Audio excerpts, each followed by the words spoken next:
Hi everyone, today I'm going to do a tasting of the Nanking cherry. This is in the prunus. It's a prunus tomentosa is the scientific name. It's native to China, I think Central Asia, and I've had one or two before, but this bush is starting to ripen up, and this is the first time that my bushes have fruited at all. They're still small, they're only a few feet tall. I've got a few in a row here, but they are filling in nicely.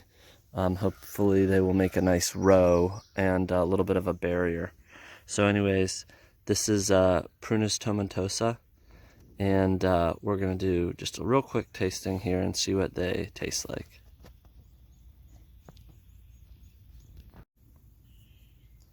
Alright, so I picked a few of these little Nanking cherries.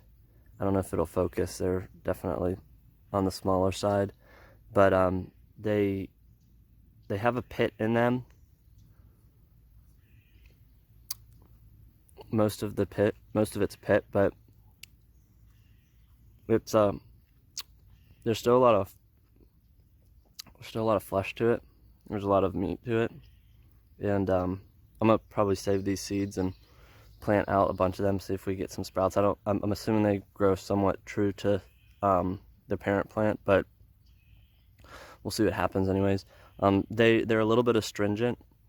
I would basically compare them to maybe like autumn olive, as far as flavor goes and astringency goes, and just a little bigger probably.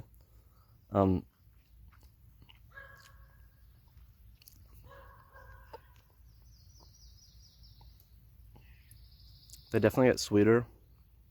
The softer ones are more ripe. But that astringency is still there.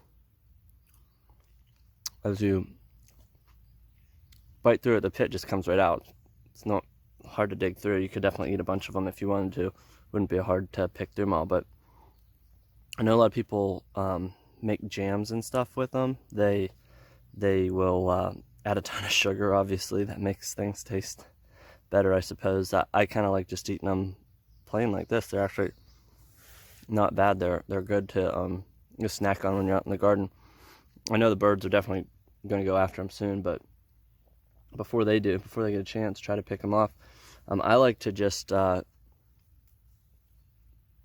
like to look for when they're really red, obviously, like cherry blush red. But I also squeeze them, and the softer they are, they tend to have better flavor to them. A little bit sweeter, a little more, little less astringency, probably a little bit more sugar, obviously.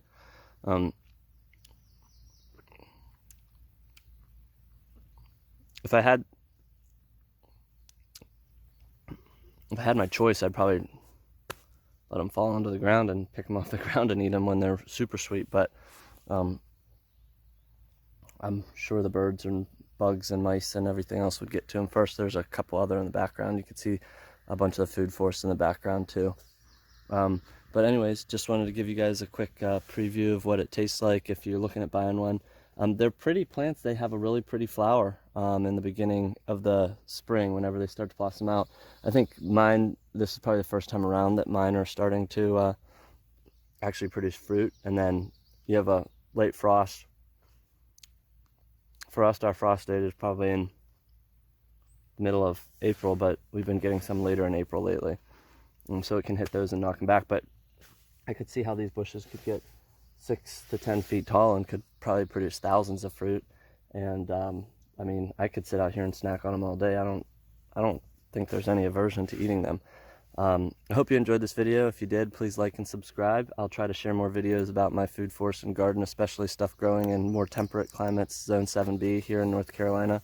I know there's a ton of information out there about tropical stuff and cold weather stuff, but maybe not quite as much stuff about these mid-regions like this where, you know, it's beautiful gardening weather, but we just don't get the cold chill temps, and we don't get the hot temps, or I guess frost-free summers that a lot of more tropical fruits and stuff need. Anyways, have a great day. Look forward to seeing you around. Bye.